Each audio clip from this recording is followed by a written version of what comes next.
আজকে তোমাদের যে ঘটনাটি শোনাবো, ঘটনাটির নাম হলো পরিত্যক্ত সেই বাড়ি। ঘটনাটি ঘটেছিল উত্তর কলকাতার পুরনো একটি বাড়িতে। বাড়িটা বহু বছর ধরে ফাঁকা।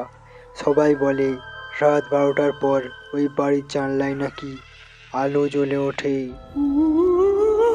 একদিন সাহস করে রাহুল আর তার বন্ধু অর্ণব ঠিক করলো তারা ভেতরে ঢুকবে। ঘড়িতে ঠিক 12টা বাজতেই দরজাটা নিজে নিজে একটা অদ্ভুত শব্দ করে খুলে গেল। ভেতরে ধুলো জাল আর এক অদ্ভুত ঠান্ডা বাতাস। হঠাৎ ওপর থেকে কারো পায়ের শব্দ, ধপ ধপ ধপ। তারপর রাহুল টর্চ চালাতেই দেখলো সিঁড়ির মাথায় সাদা কাপড় পরা এক ছায়া দাঁড়িয়ে।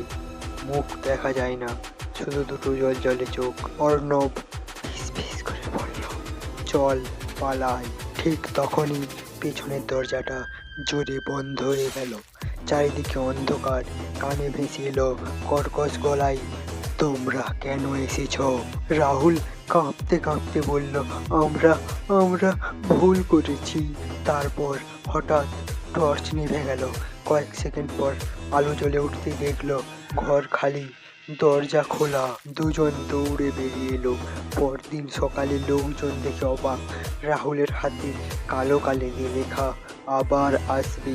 তারপর থেকে সেই বাড়ির সামনে দিয়ে গেলেই শোনা যায় হালকা ফিস ফিস গলায়, ফিরে এসো ফিরে এসো। এটাই ছিল আজকের ঘটনা।